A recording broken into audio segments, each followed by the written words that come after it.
Welcome to Cold Hard Trash, episode 56.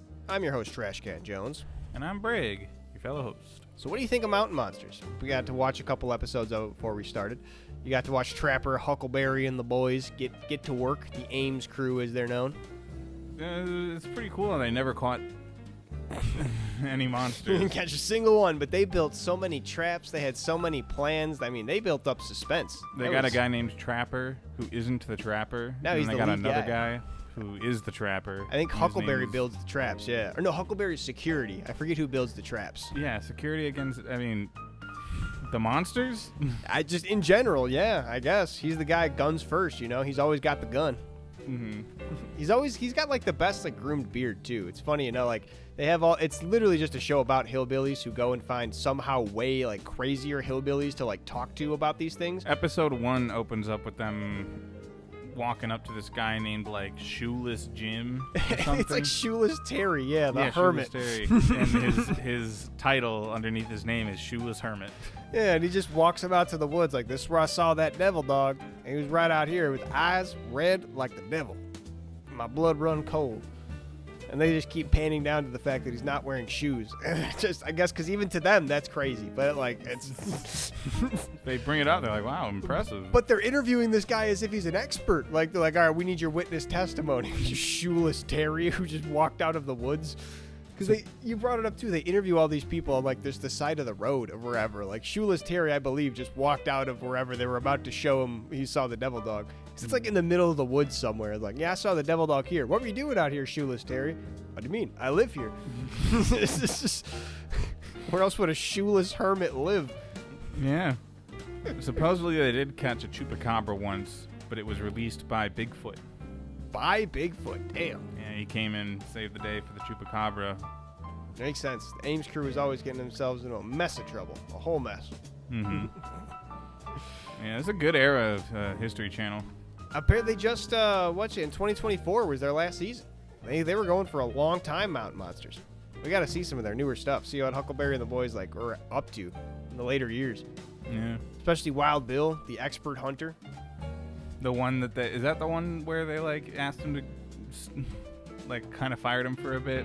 Yeah, they had, I think it was, I don't know if it was an arc within the season or just the one episode where they asked him to cool off because he was getting too hot-headed on hunts, but then they brought him back like, all right, this is your probationary thing. And the second he heard a noise, he just ran off with the shotgun like, I'm gonna get it, and fired him. They're like, no, Bill, get back. Oh. Yeah. And they got the lizard demon episode where they they end up, they say, oh, the trap got sprung, I heard it. And then they went over and checked the trap and it wasn't sprung. And then they... But the chicken was missing. What happened to the chicken? They ran around the river a little bit. They thought they saw something and they just opened fire. They fired into like the river. 6 shotguns into the river for like a 2 minutes straight. And we're just like, we must have hit it. At least once. We must have got him. Our job here is done. You can Just, thank me later. it's literally one of the final quotes. Like, at least we could go home knowing our job is done. It's like, what did you do? What was your job? What did you do? And they also said that hopefully that thing go down to Pittsburgh. Yeah, that thing's going to Pittsburgh. It's their problem now. Scared them off. So fuck you, Pittsburgh. Have fun dealing with the lizard demon. And it's always like the blurriest ass photos that they get. And I just remember seeing it, and then they pull it up, and then they're just like, "Yup, that's a good picture." That's the best one we got. That's a good one. They get it on good picture. And it's they're like chasing it into a barn on thermals. Like, which barn is it? Country problems. There's too many barns out there. Yeah, I love Mountain Monsters. If you never watched the show Mountain Monsters, do yourself a favor and just pick an episode and look it up. Find your favorite cryptid. They probably tried to hunt it down. They went down after the Mothman, the Jersey Devil. I'm pretty sure they just made up cryptids at some point because they ran devil out. dogs. that was season 1 though. That wasn't even like they were out of ideas. They were just like, well, we could find something. Yeah, well, it's the reports. Some of them don't get as popular nationally, but True. they Yeah. still got cryptids. Yeah. I mean, they are in like if you're actually into cryptids, like the Appalachia Mountains is supposed to be like the cryptid spot. That's where Fallout 76 takes place and is all the different like Appalachia monsters. So they're right in the belly of it. Shit. Where do you think the idea of cryptids comes from? You just like People bored? love fantasy. Yeah, I mean, it's one of the things. I Like, think it's like being bored and like doing drugs in the mountain. I think it's not even that. I think it's one of those things where, you've seen bears and whatnot, and it's just, oh, those are kind of, you know how to deal with those. Those are just kind of normal things. When you see something that kind of like, you can't really explain right at the second of your mind, you're like, huh, what was that thing? It kind of had like a large winged things, and then like you maybe try to tell that to other people, and they kind of infatuated. I feel like just as stories get passed on, they just get kind of conflated. Like maybe during the first Mothman, there was like a hawk that was near the bridge while an earthquake happened. Which, by the way, that's the whole story of the Mothman, is that the Silvergate Bridge. Yeah, some bridge out in West Virginia, like in the backwoods, like crumbled, and nobody know why. Just some intense vibrations, and they swear they saw the Mothman above the bridge vibrated, but maybe it was just a giant hawk that happened to be near the area while an earthquake happened in a place where nobody usually deals with earthquakes. So they had no idea what was going on. They saw the giant hawk and were just like, I don't know, maybe some kind of animal spirit hawk was out there. And then they were kind of joking about it. Then somebody who maybe took that seriously, who was a little willing to take it seriously. I don't want to call them stupid for doing so. Maybe they were just, I don't know. Who knows? I feel like it's just stories that get telephoned around and eventually just get to extreme heights. Yeah, but like, okay, so that happened in the 60s, right? Yeah, that's the other crazy thing, is the first Mothman story happened in the 60s, which I guess was like right around the time of like conspiracy theories, right? Like the JFK assassination happened, so that was like conspiracy theories started. When was Bigfoot first brought up? I mean, Bigfoot was a color video. Right, I remember it was like, I forget who the color video on a personal video camera, so. But it was an old school like color video personal video camera. Like it was back in the days where you had to like actually go and rent one of those things, and that was the only way you could get one. So it was at least like 70s, 80s, maybe even older than that. I don't know. Like that first classic, I think it's been debunked by this point. Just like Bigfoot walking through and just going, whoa, when he looks at the camera. Yeah. Well, I mean, like video technology is pretty old. Like there's a video of Thomas Edison killing an elephant. Yeah, Topsy. Using AC electricity. There's a whole Bob's Burgers episode about that. It's fucked up, but there's a video of it, and I've seen it, and it's just basically impossible to see anything. But 1967 was the Bigfoot footage from preliminary Google search. Really, 1967 as well. Okay, yeah, that's so crazy. The 60s. So it was right around that time, I guess. Like conspiracy theories and like cryptid things were just starting to pop off. Maybe people just like to. I don't want to say like the JFK assassination started all conspiracy theories, but maybe people were just willing to believe a little more fantastical things. I mean, there's also like, MK Ultra. Yeah, that whole thing. That time. The moon landing also happened. Some people maybe were like expanding their minds of like what was possible. So like, I didn't think we could ever land on the moon, but we did it, and I never thought Bigfoot would happen. And oh shit, there he is. I see him on camera. But as things get more and more like verifiable, like just having drones and stuff around like that, it's kind of like harder to really convince someone that like that's real. Like, why is it that like all these cryptids, they just show up really poorly on camera? Yeah, right. Like, and they just get a video of like an actual animal, and like maybe that's also not as good, but like you should be like, yeah, it's a wolf. Or they just have like a really crappy camera quality. When like my phone, even though it's like 10 years old, it's the Google Pixel 4a, so it's like I think literally at this point 10 years old, but it's like still would take like a more better video quality than most of these cryptid things. So it's like it's done on purpose. It's done to be like, kind of to make this a little more fantastical, to play along with the story. I assume, at least. Yeah, and you can use like a heat camera from a helicopter or something. You probably find Bigfoot like that. Exactly. There's a recent case with some kid that got found. He was a kid that went missing in the woods, and they found him using a helicopter with a thermal camera, and he was just doing Fortnite dances. Just flossing in the woods. He was hitting the gritty. Actually, was he practicing so when he gets found, or was he hoping that someone would find him via those dances? I don't know. He was probably just bored. That's what kids do these days when they're bored, just hit the gritty. I mean, yeah. What else are you gonna do? Yeah. Fair, yeah. I was practicing Kamehamehas and shit in my room when I was that age, for a young age. So yeah, when you're lost in the woods, it's basically just big room. True. Big. That's actually that's a good way to put it. I haven't really thought about that in a long time. There were times when when I was really, really young, when like my brothers would go to like baseball practice or football practice, and my mom would have to take me with because we didn't have babysitters or whatnot. So I would just be able to play at the park that was nearby, or just like in the woods, because in Illinois we have a lot of just different forest preserves, and just like there's a section of forest next to something and they didn't touch it, so there's just a bit of forest over there, so you can just go play in the forest pretty much wherever you're at. And that's exact feeling that I got, was just like it's the big play space, the big room. Yeah, and it's cool. Behind my house growing up, we had about an acre of land altogether, and we did not take up that much space with the house and like the yard. It was a big yard too, but it wasn't that big. And then so we just had woods going all the way back to the trail, the like bike trail. Hell, and it was like your property was that woods technically? Yeah. Hell yeah, that's cool. It was that. It was next to a cul-de-sac, and then the other side was our neighbors, and so like it was a bit like wonky on knowing exactly where the property line was between us and our neighbors. But I mean, going like towards the left if you're facing the back, from the back porch, like that's all the way up to the line, all the way up to the big fence. Yeah. And there was an old foundation for a house. It was like a basement. Yeah. Okay. Which was pretty neat.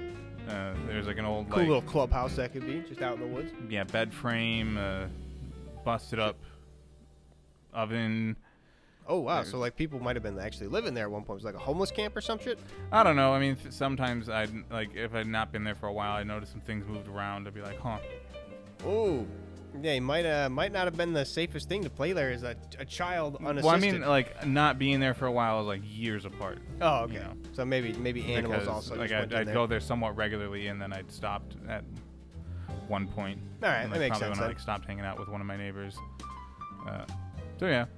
There's also a tire there, and there's a tree, like, growing on top of the tire. Like, the roots expanded around the tire and then into the ground. Ah. I thought that was how you made rubber trees. Like what? Like Minecraft style? Like you just put the rubber in the tree? I thought it was a tree growing out of a tire. I thought it was a rubber tree. So if you just nailed into that tree, there would just be tire underneath that bark? Not more rubber? I know that, I even back then, I knew that rubber wasn't like, just like you'd reach in there and get like a handful of erasers, but it's like a sap thing, right? I have no idea how rubber is made. Yeah, now that you say all that, but rubber does come from trees, and it's a sap. Oh, well, shit. I feel like we got to look this up. We got to put it on the docket how rubber is made. I feel like, wasn't tires specifically, though, like... They were like a very specific compound of rubber. I thought like there was a very... Yeah, they mix other things in with it. But it's like... They don't melt, they burn because they're organic material. They aren't plastic. Yeah. There might be plastic in it. It's made by tech sap of rubber trees. Yeah, so there, I guess, are rubber trees. Yeah, but that wasn't it. Yeah, that's not how you make them, though. You don't put a tire underneath the tree. It's a specific type of latex sap of rubber trees. Yeah, I guess it just says rubber trees from the first AI Google answer. And there's a lot of different, like, processing steps as it gives here. Yeah. Obviously, but, I didn't know it was such a natural thing. I thought rubber was a, like, purely synthetic material, kind of like plastic. No, plastic comes from petroleum. Rubber comes from trees. I guess petroleum also a natural material. But yeah. Strange to think plastic would be like considered natural. It's what we do to it, like we turn into something that doesn't degrade, like right ever. Literally the most unnatural that it could be. Mm-hmm. I'm not that worried about microplastics personally. No, isn't there like the stat like we ingest like a credit card's worth or whatever the fuck during a week? Potentially. Really? I mean, that's kind of scary, but like... 'Cause it's one of those things where you kind of can't get around it because, like, the tubes in the factory that pump, like, the ingredients to make all the things that you eat. Like, it's beyond the steps that you could even control are microplastics are going into things. Like the juice that you drink. Just like if it's apple juice, it gets pressed probably through a plastic tube at some point during the process of... So there's microplastics within that, but, I think that's where... I don't know if it's exactly a health scare, but it's a lot of it is probably assumed. Yeah, so I'm like not happy that we have so many microplastics in our bodies. Like, right? Like, I don't want that. Right. But I'm not like particularly scared of plastic being in the body. Like, isn't the whole point of it is that it doesn't really react that much? Well, that's, I guess the whole thing is different. Who knows? There's different types of plastic, too. I know there's that. different types of plastic. There's different types of, I guess you could say studies that have been done. Because there's especially studies that I've looked into that are relating to gut health and how plastic, like, degrades within the body and how it reacts within the intestines. And there's a lot of things that just say that it might be a little more harmful, but there's not really a lot of, like, oh, we found lumps of plastic within intestines. It's just more like when you eat more processed foods, then we found that reacts a little bit worse within the intestinal tract sort of deal. So they've kind of linked perhaps maybe the microplastics within them could potentially be the reason. Who knows? The fucked up thing is the fact that we don't have anyone that's a safe control group to make these comparisons with. You can really never really trust, because who the hell knows? I mean, ever since, was it the 20s, they were like, the FDA was being like, yeah, cigarettes are healthy for you. So who knows exactly how trustworthy they are if they're getting paid by whatever people, who's funding the studies. I'm just saying that there aren't people without plastic in them that we can test. Also, yeah. Thought you were going to say like the whole thing is tainted. But yeah, no, that's also true. It's kind of like the Fallout thing of everybody's kind of latent radiation. So there's no more real humans. Everybody's a mutant. Yeah. It's just kind of the way it goes. Unfortunate. I didn't know that was a thing. Yeah, that's, I think, part of the ending in Fallout 3. It's, President Johnson gives you a mutated FEV virus, so it's going to kill everybody has radiation within their DNA throughout the wasteland. And the idea is to kill all the ghouls and mutants that drink the water. But it turns out that you find out that almost everybody that lived in the wasteland has latent radiation within their DNA, and even though they're a human, quote unquote, they die because of drinking the water. They get sick enough to die. It's not like drink it and instantly die. It's if you drink it constantly, it kills you, kind of poisons you. But yeah, that's the humans are technically under that, like whatever virus is, would be considered a mutant because they have the DNA sort of touching their bodies, which makes a little more sense with the whole, if you actually played the original Fallout games, because the super mutant army, the master specifically sets out to get humans that are in vaults because they need prime normal humans, ones that are untouched by the latent radiation, because those are the ones that respond to the FEV virus much more better and actually become the intelligent super mutants as opposed to the very dumb kind of super mutants. So it's kind of a neat thing. Like if you actually played a lot of the Fallout games and the President Johnson explaining to you like, yeah, everybody with radiation in their DNA will die. If you know, you could be like, that's not a good idea. Wait a minute. Without even like having a speech check within the game. You just actually have the player knowledge of that. It's kind of neat. Yeah. The games come together, even though Fallout 3 is one of the ones that doesn't harken back to the original Fallout games a lot like Fallout New Vegas does. Still kind of, it's a neat little... It still follows the canon. Right. It follows the canon well enough. Fallout New Vegas is obviously my favorite game of all time over Fallout 3, but Fallout 3 is still a very good game. Yeah, I mean, like I've said before, I got so far into Fallout 3 and I could never finish it because I, like, overwritten my save after many hours of gameplay inside the chamber where the government comes and kills your dad. Yeah. And I was, like, I just following the quest marker, just walked straight in before they were supposed to close the door before you could reach him. And so, yep, I was just fucked. I could not finish the game. Sad. But I was pretty close, right? Sort of. So I got the Gek.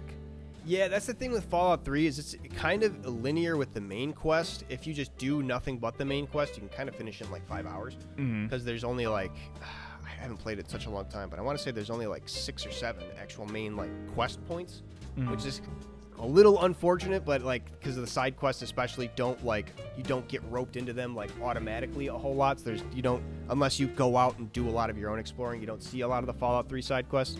But yeah, I would say you're about halfway. Really? A little over what else halfway. is there to do? So after that, you go back to the Brotherhood of Steel. You have to meet all of them. You go to the Citadel. Then you do the whole thing of trying to retake the Jefferson Memorial by reinstating Liberty Prime. So you do the whole thing to like reactivate him. And then you have the whole final march towards the Capitol with Liberty Prime and retake it with the Brotherhood of Steel. But you have the whole Brotherhood. You didn't even meet the Brotherhood of Steel yet in that playthrough, I guess, technically. I thought I had. Had you? Once you did They're just sort of around when you're like on your way to the water treatment plant in the first place. They're like there, but they don't. It's right after that you and Dr. Lee and everybody run to the Brotherhood of Steel, to the Citadel, and actually like take refuge with them. And I think that takes place. That's the whole like second arc of the game, is you being under the Brotherhood of Steel and like doing stuff with them. Because you meet Lion's Pride and you go towards, because when you first get to Galaxy News Radio, you meet them and yeah, they're around kind of ambiently, but it's not until after that you realize that Dr. Lee actually has a connection with the Brotherhood of Steel and they have a little history together, and she uses that to try and like get them to jump on the the Wasteland Purification Project. I forget what it's called in Fallout 3. Sounds about right. I mean, it's kind of what you're doing. Yeah, purifying the water. Yeah. I forget exactly what it's called, but purifying the water in the Jefferson Memorial. Neat. Yeah, it's pretty cool. Which, if I can go on a tangent about that, Fallout 3's whole thing, after you complete the story, you get the Broken Steel DLC, where all of the Brotherhood become disillusioned with this whole fact of having to help people and being saviors of the wasteland, because they're like, yo, this ain't what the Brotherhood's about. What is all this going on? And Bethesda, I probably even still to this day, wants to say that Fallout Tactics is not a canon game, right? Fallout Tactics, the whole thing is like Fallouts 1 and 2 take place all on the western seaboard. Fallout Tactics is like Brotherhood plan. We're going to take Zeppelins, send all the Zeppelins to the eastern seaboard, have everybody like establish, make connections there, be all good people, and then Like actual Zeppelins? yeah, like it was just airships. I mean, there's like, I guess it is an alternate timeline thing, but there's like 20 of them in real life now. Yeah, I don't know if it was actual Zeppelins or like airships like they have actually in the Fallout 4, like the Brotherhood have airships, but that's the whole thing is they send in Fallout Tactics is when they have the airships, send them over to the eastern seaboard, and Fallout Tactics takes place because one of the airships crashes in the middle of the United States, and then you get to play out that whole thing. But the whole reason they're there in the eastern seaboard is because of Fallout Tactics. And why are they doing all these things to help save the wasteland? And oh, everybody's getting disillusioned. This isn't what the Brotherhood's about. The outcasts start to form all in Fallout 3 because maybe they got different orders than what the usual Brotherhood was on the West Coast because they're trying to, I don't know. It makes sense that Fallout Tactics would be canon in Fallout 3, but a little annoys me that Bethesda wants to point out that it's not. Well, I mean, just because something isn't canon doesn't mean that, like, parts of it didn't happen. It's just that this isn't the story that played out, I right? suppose, yeah. Like, Parts of it could still be. yeah, like maybe those particular characters that were in the game weren't. Yeah, the whole thing with the Weren't calculator maybe didn't happen and all that because they wanted to go the synth direction. Who knows? But they did send Zeppelins over still. Like, that could still be Sure. acceptable. Sure, it's just annoying that they've never really like gone back and talked about it because the Midwest Brotherhood was so fucking sweet, especially the Midwest Power Armor. Midwest Brotherhood had like started accepting because their whole thing is they were like a broken chapter of the Brotherhood. They couldn't really turn away people, so they started accepting like ghouls, super mutants, a sentient Deathclaw that started having babies and gave the babies to the Brotherhood. Like it was sweet. It was such a cool campaign to play through. Or watch someone play through it. I never played through it. My brother played through it, and I watched him when I was very little, and then watched someone else play through it again, kind of more recently. Just because I had really good memories of it. Super sweet. That sounds really neat, yeah. Damn, yeah, Midwestern chapter, the Brotherhood sectioned off. I mean, who knows? 10 years from now when we get another Fallout game, maybe they'll That'd be bring cool. it back. It would be cool. The Midwestern Power Armor looks so sweet too. Had like the big pauldrons and a cape on the side, like cooked up with a chain. Oh hell yeah! It looks so Half sweet. capes are really cool. I love it. It's like the right like mix of like that still medieval kind of what do they call it? Like they have that like cultish sort of thing where they're all like vaguely religious and like like old school knights. Like it kind of harkens back to that when they have like just that cape over the one shoulder and they're still like sort of regal, but still like all technologically advanced in the cool combat armor. I love it. It was a perfect mix. Speaking of non-canon, I've been playing Elden Ring Nightreign recently. Oh yeah. That's that non-canon to the whole Elden. Oh yeah, because they've said it's just different like bosses from the Elden Ring and Dark Souls universe, right? It takes place in a version of the first area in Elden Ring. Okay. The original one is called Limgrave. This place is called Limveld. And just because like the other bosses from like Dark Souls 3 and Dark Souls 1 and all that stuff are in the game, they're saying that isn't a canon connection to those games as an explanation to bring that here. Like that's fine. But what I'm saying is that supposedly the entire thing isn't canon to the story of Elden Ring. It's like an alternate universe to it. Following the events of the Shattering, I think. But I'm not even entirely sure about that. But it doesn't take place in the same timeline at all, supposedly. A lot of people have their own theories about it.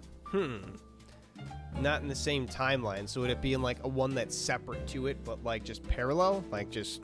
Yeah, kind of, but like not connected. Right, okay. So, but it's not connected, but it is drawing from other timelines, right? Because if it has bosses from the other Dark Souls games. But that they're just like, no, that's not connected at all. That's just these guys happen to exist here just because they happen to exist. Okay. Look at this fucked up centipede dude. Ain't he scary? I guess fair. If he didn't come from the Dark Souls universe, just happens to be. Yeah, I mean, it's an asset flip in some senses. You Okay. know? Like the boss enemies, they're just like, it was made by the combat director of Elden Ring, right? Mm-hmm. And so he wants to make a big combat-focused game. Right. And so they have all these bosses just sort of sitting around that they aren't using, and they just decide, you know what, we're gonna throw them in here, so we have more boss variety, so it's cooler. Yeah, Not because the universes are converging or something like that. I guess that makes sense, especially just for like an asset flipping thing. You just need more bosses. Mm-hmm. Yeah. Well, they got some really cool ones. They got Centipede Demon, which is from Dark Souls 1. It was a bitch of a boss in that one because he's just this giant-ass centipede, ball of centipedes kind of guy. Ball of centipedes? Like multiple centipedes? Yeah, so if you'd like cut off his tail would fall off and become another enemy. Oh. Like his arm, too. Oh, shit. You have to fight him. And the entire thing about killing him in Dark Souls 1 is that you get this ring that lets you walk on lava without, like, it just cuts it down to very little damage. But normally when you step on lava, it's like burning you, like, super duper quickly. Right. And you fight him in a battlefield full of lava. There's like a coast that you can fight on that's kind of small, and then a bunch of these little, like, pockets of land poking up from the lava, and that's where you fight him. It's hard. It's also Dark Souls 1, so it's a bit clunkier. But in this game, I mean, you just fight him in like a grassy field because you get summoned there and you beat him up. Pretty easy. Nameless King is in there. Smelter Demon's in there. What about the Gate Demon, the Nefarious from Dark Souls 1? The one at the beginning? Yeah. So this is the very beginning boss. Speaking of asset flips, there is like a handful of enemies in Elden Ring that are just straight up those guys again in a new skin. And so that is the Erd Tree avatars. Erd Tree Avatar. That's the guy. And it's just this big tree-looking guy with no face. And he does a big butt slam like the guy at the beginning. And he has this giant staff, kind of like the original guy's big axe hammer thing. And he whacks you. Same animation, same body type, all that stuff. But the variety of new moves on top of it. Where he stabs the staff into the earth, and then like a bunch of like these little stars show up around him, and then they all start shooting you. That's pretty cool. But is the original guy also still like available within the same boss pool? So are you gonna have the guy, the Asylum Demon, that's his name. Yeah.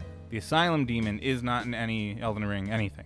Right. They replaced him. I just mean like, is in Nightreign, like, can you get like the regular versus the one that they've also added new moves to? No. Okay. You don't get the original Asylum Demon. He doesn't exist anymore because he got replaced.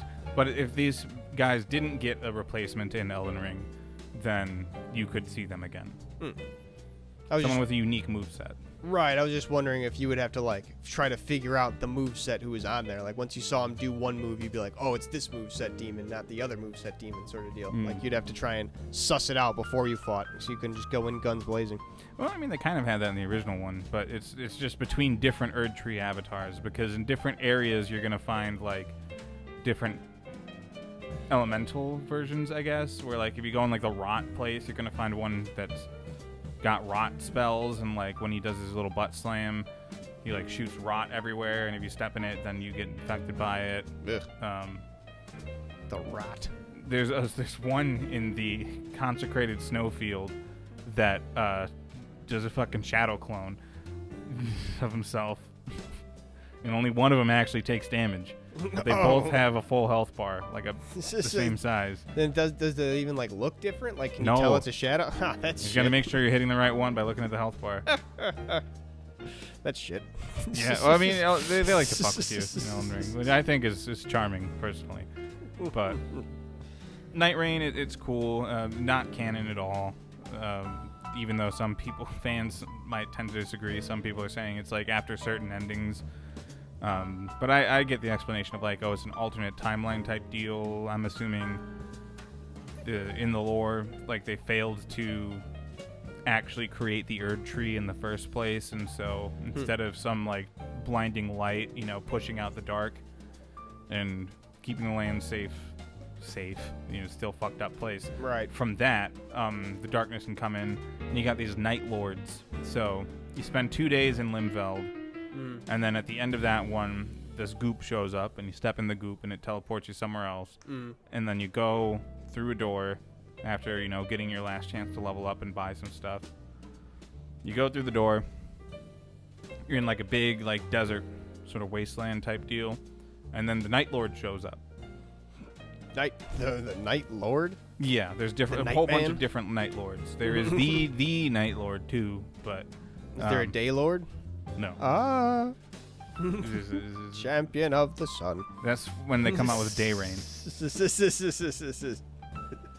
Sun Shower. But yeah, you fight the Night Lord, and you set out from the beginning to hunt a particular one, which I think is pretty cool. And all of them are new bosses entirely. Oh, okay. And how long does an actual like Nightreign like match take? It's like the multiple days you have to go through. Okay, that's not too bad. I think.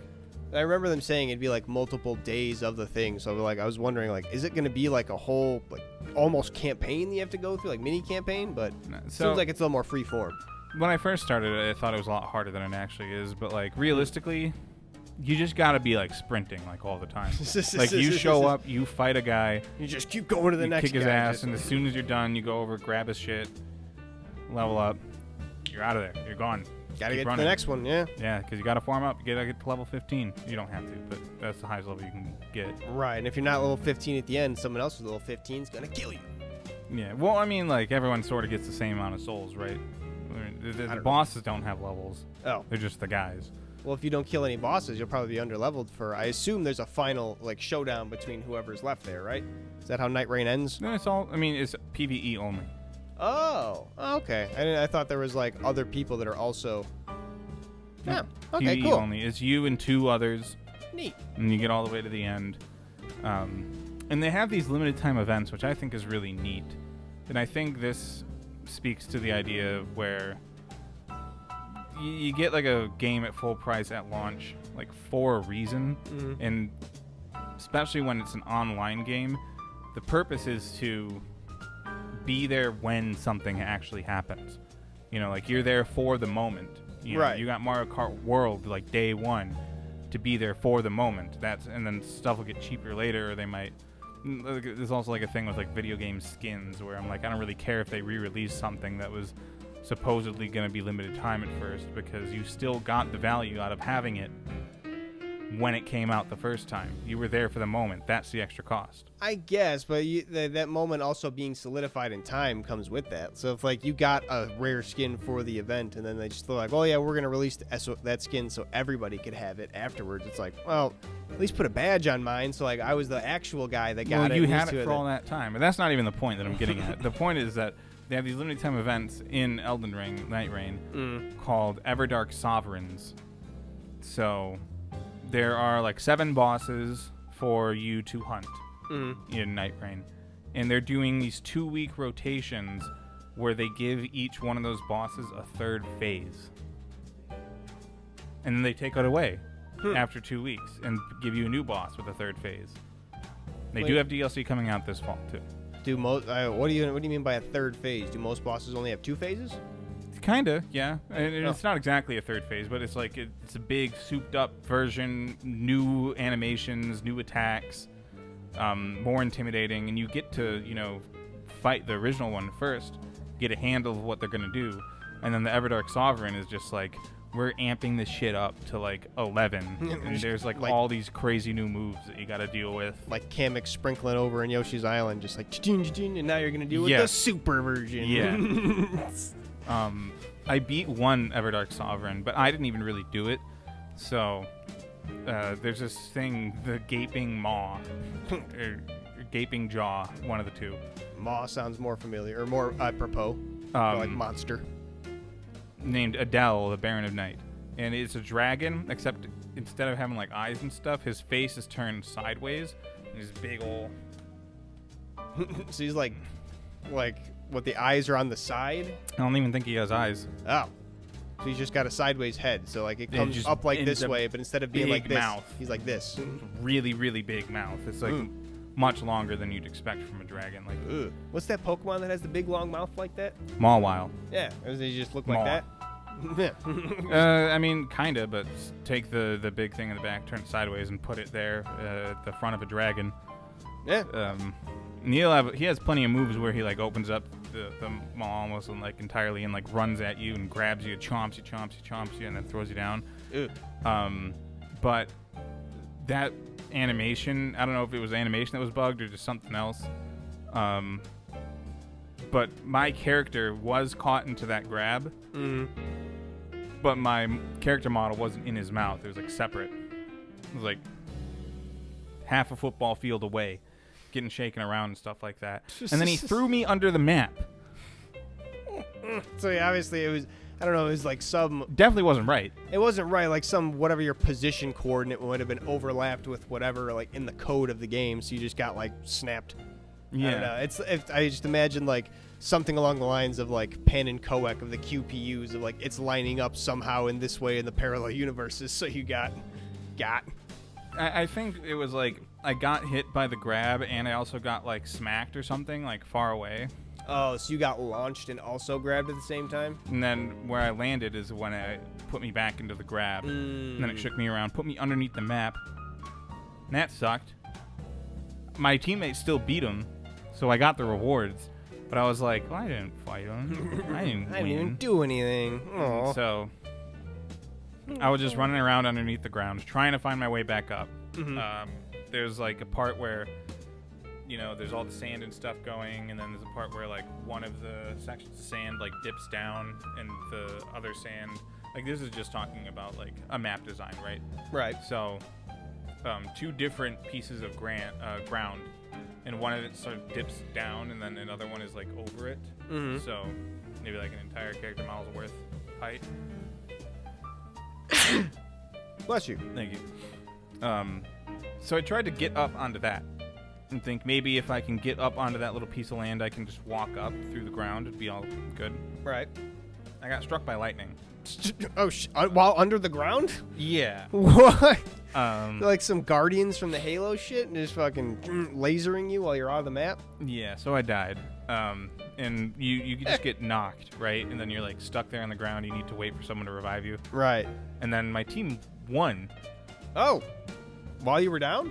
Yeah. And when that happens pretty regularly. And then when, you know, they beat the boss, like everyone that's down gets revived immediately. And so I got revived. My teammates ran over to where I was, and then I was playing a character called the Executor, which he is kind of like the Sekiro character, where his ability is that he pulls out a cursed sword, and that sword can parry like Sekiro. Okay. So you get like 0 damage, and it doesn't take any of your stamina if you do it perfectly, or maybe it just takes a little bit, but you can't be broken like that. Right. And he has an ultimate where he turns into this big beast mode called Aspect of the Crucible Beast or some shit. And I was like, finally, I can use my ult, and then I can just jump up through the map. Even though I didn't get to participate in the fight, I can finally make it out. And they're all standing around me, like, as I use the ult, and I just try to jump up, and I can't make it. It's still, like, that is a hard ceiling. That's why I couldn't do it. Damn.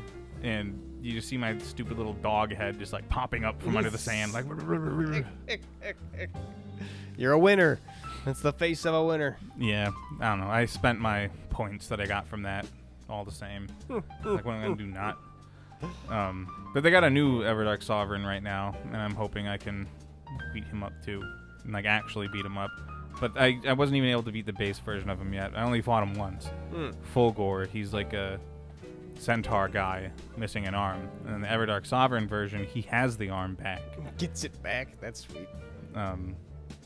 And I'm just seeing so many clips of this on, like, Instagram. It's really entertaining. Like, I just wish I had someone to play this game with, right? I'm sorry I'm not into Souls-likes. Dark Souls 1 scarred me for life. And also I tried, what was that other one? The Tommy Wiseau one. vampires. Look, man, it was a Tommy Bloodborne. Wiseau. Bloodborne sucked. Why is Tommy Wiseau? Because Tommy Wiseau played Bloodborne on the Tommy Wiseau show. Oh, I guess. Have I never showed you the Tommy Wiseau show? I've seen it. I just didn't know that he played Bloodborne. He played Bloodborne. That was one of his favorite ones because he loves vampires. He was like, oh ho ho, the whole time. But yeah, he absolutely got destroyed during that game. Technically, there aren't even vampires in it. I mean, a lot of people drink blood. Yeah, no, it's but very they like aren't vampires. It's very like I don't know what that even art Gothic. style would be. Gothic. Just everybody wearing the black, like kind of. It's vampire-esque even, I would say. Yeah, but there aren't vampires in it. Like there aren't like bloodsuckers. Sure. Like as a distinct like type of guy. It's just sort of everybody. What's that? There's a term for that though, like the Edgar Allan Poe-esque like imagery and whatnot, where everything's kind of just drab and dreary. I can't think of the word for it though. Where like it's Call of Cthulhu type settings and whatnot. We'll have to look it up in between episodes. Cthulhu is cosmic horror. Yeah, but it's just that it's like I don't know if it's a type of era or a type of like specific setting other than just Gothic. There's a specific term for it that's like I don't know. It's escaping my mind. I don't know. Everdark. Sure. I'm just gonna put a bet in right now. Quoth the Raven, Everdark. Yeah, right. That's what he said. 100%. But yeah, I'm hoping I can fight that boss. I can beat him. And all the clips on Instagram is just there's a lot of things like the Executor. They keep on taking those pictures of like a wolf ripping his shirt off and putting it on there whenever he's using his ult because I mean a lot of the times you use your ult to res your teammates because it's a strong ability. Typically it does a lot of damage. You res your teammates by doing damage to them. Oh, you res your teammates by doing damage to them while they're down? Yeah, so they get downed and then That's you walk cool. up and you start whacking them with the hammer or something like that and that brings them up and then the ultimates tend to do enough to like actually get it done like very quickly. Yeah, like 1 or 2 hits. It's pretty cool. So, you know, like I gotta protect my kitten. Picture of a wolf ripping his shirt off and then doing his shit as the Executor. All right, those TikToks of the guy that like edits his eyes to be all black, like, what did you say to her? And punches the camera. That's exactly the vibe. And seeing clips of like Fulgor, the centaur man, like jumping up. Like he'll do a move where he like hops around like on the air and then he'll jump really high up. And these animations in this game are like really killer because he'll like come up and he'll like sort of like pull back and like a bow almost forms, but also like all these sigils start showing up.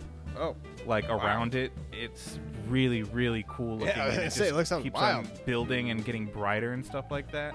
And then it's a clip and then you see this other guy who's definitely being aimed at because you could see like the line of where it's like supposed to go. Pull out his own magic bow and start pulling back too, and then they cut it out. So or they cut off the video. So I'm pretty sure he fucking died. That's pretty cool though. That's a cool like anime moment of just like seeing the spirit bomb come at you, and you're just like, oh, I gotta do what I can to push it back.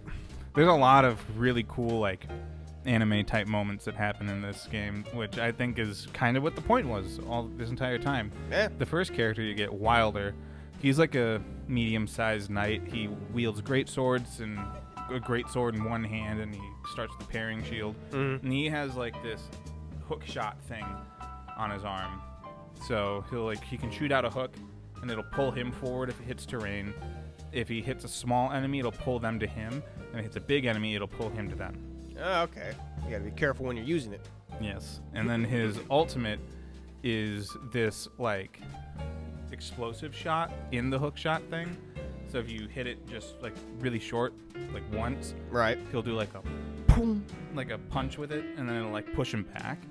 Or you charge it up, it gets a lot stronger. And it's really cool like how the camera sort of turns in as you do it, and he pulls it up and then lets it go, and there's this huge explosion. You can get these different like stones that you equip before you start all your runs, and like one of them like makes that even stronger and has it leave fire everywhere, all types of shit. But if you use that while you're grappling, you sort of like aim it down and shoot it, and then it pushes you up. Oh, that's wild. So that's another anime moment that I've seen where it's like another boss is like standing there and he's like charging out, like about to use a big move, and a Wilder comes in, he's grappling, he shoots the ground with this thing, pops him up, and he whacks him in the face and gets a stun on him. Damn. That's wild. That and reminds me. me. The attack is so cool. That just reminds. Have you ever heard of the anime Katekyo Hitman Reborn?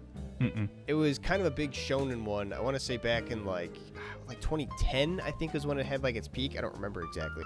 I remember I watched it even after it became its peak in Japan. But it reminds me of one of the guys in it who literally is like a dynamite expert, and then they have the whole like I think in season 5 they do a time warp where he gets like a dynamite cannon on his arm, and he basically can load dynamite in it and like do different things to fire things out of it. Yeah, that's cool. Just seeing like an arm cannon to be able to use like that. Well, Mega Man blaster style. It came from Berserk, because not that. Oh yeah, Guts. I mean, has his cannon arm. Yeah, Yeah, the literal like, that's cannon where arm. this particular iteration of it came from. That makes sense. Everything in Dark Souls not everything, but pretty much everything can be traced back to Berserk. Yeah, you that get the makes gut sense. sword, and like someone's gonna be wielding the gut sword in every single game. Some character is gonna be a gut stand. I mean, Hitman Reborn probably also took off Berserk. Berserk's like one of the most popular animes of all time. Yeah, it's wild to think too. It's like so popular, but it can't be like the same kind of like mainstream shonen popular as like Naruto or things like that, just because of its content. But it's honestly, some of the stuff I've heard about its content has turned me away. It's maybe so it's just bad. how the community sort of treats it. No, if watching those movies is tough. It is such a hard I mean, I thing. saw like the #1 worst scene in the movie. Yeah, like I walked in on that and I was like, oh my god. It's bad. It's. I don't even want to talk about what it was. I was gonna say. I'm sure you know what I'm talking about. Probably, because I was gonna say there's one that I think is the worst one, but then I also watched because there's 3 movies and also the whole manga series. I watched the first movie and just that one was like there was parts of it where I had to cringe and watch away from it. I knew what was coming in the second movie. Like that's the craziest shit. That is a very very rough series of movies to watch. I can recommend them, but with caution.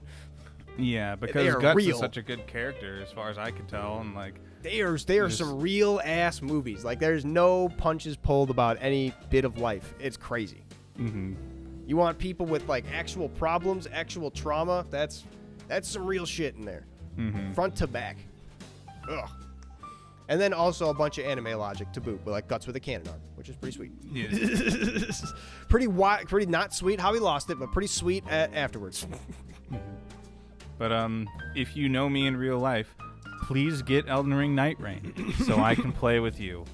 I would appreciate it very much.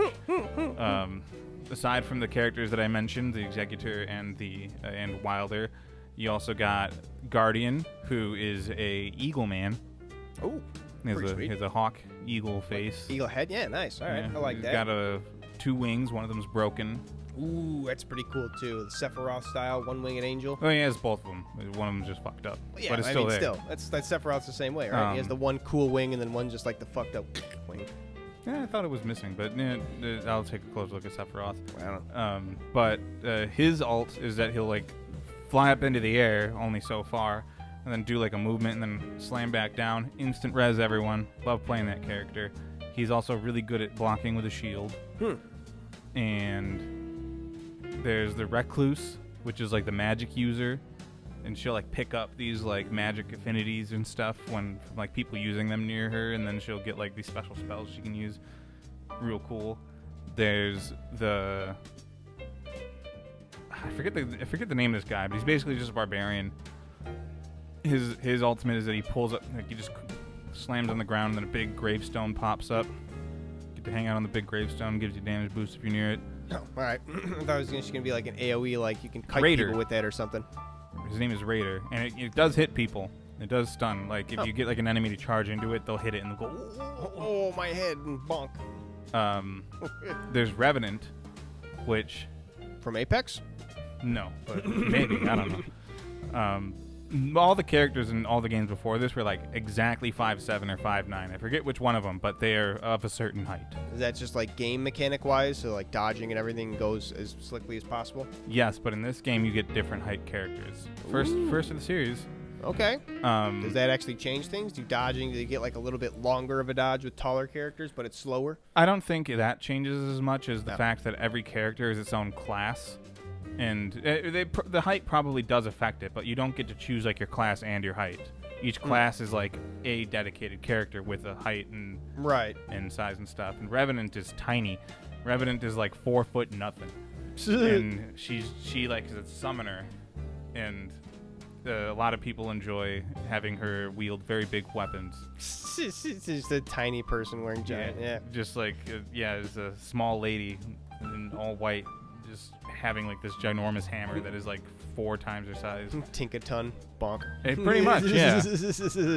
Omega bonk. What else they got? They got Iron Eye. Is an archer. First time that archery I feel is like actually good in this series, aside from like cheesing bosses or like, invading or something like that. You can actually play as an archer. That's pretty cool. Do you get to first person shoot the bow? No, you just lock on and you hit the button. All right. Well, I would take issue with playing the archer comment. You already are able to first person like go into the bow in like the regular games. Are you? Yeah, you are. But okay. The thing is that kind of sucks. Because you have to stop moving that way, yeah. Yeah. But, I mean, that's what archers do. Sorry, unless you're on a horse. Yeah, well, I mean, like, you just lock on. You do your attacks like anyone else in the game. Right, It'd be way too hard to do it otherwise. I suppose, to integrate it that way. But, being an actual archer while fighting giant monsters that could, like, jump around the map and swing probably wouldn't be very effective. You'd be one of those people, like, you have the whole field of archers, and they'd shoot the arrows, and the monster would just wipe out the whole field of them at once because they're standing still. Yeah. Like, that makes sense. But yeah, you keep on shooting, and they have like 100 arrows in them because they don't go down that easy. And his ult is just shoot a big arrow. Classic. Really big. Real big arrow. In the same bow, though, does he just like pull out the really big arrow and just... I think he does some type of magic. Maybe it's the same bow, and he just makes that bow real big. Real big bow. But yes, please get the game and play it with me, so then I have someone to play with. Get the game and then play it with everybody else but him. Get a whole 3-stack and then say, no, sorry, Breeg, that's what everyone else is already doing. We got too many people, Breeg. Sorry. That's what they're already doing. Oh, sorry to say. Instagram saying, "Ooh, look how much fun I'm having playing this game with my friends." And they tag everybody and they say hashtag not Breeg because they don't tag you. Yeah, it's very hurtful. Well, stop doing that. Stop doing that, but do spread the word of this podcast and spread the word about Elden Ring, Nightreign, and how Breeg wants to play it. And thank you for listening in, because that is about all the time we got for this episode. I don't know how to end this wrap up. After all this Nightreign talk, I've been kind of a loss. Harumph. You just seem like you're kind of mad about it. Thanks for listening in. This has been CRT episode 56. I've been your host, Trashcan Jones. Harumph. Don't play Nightreign. It's a bad game.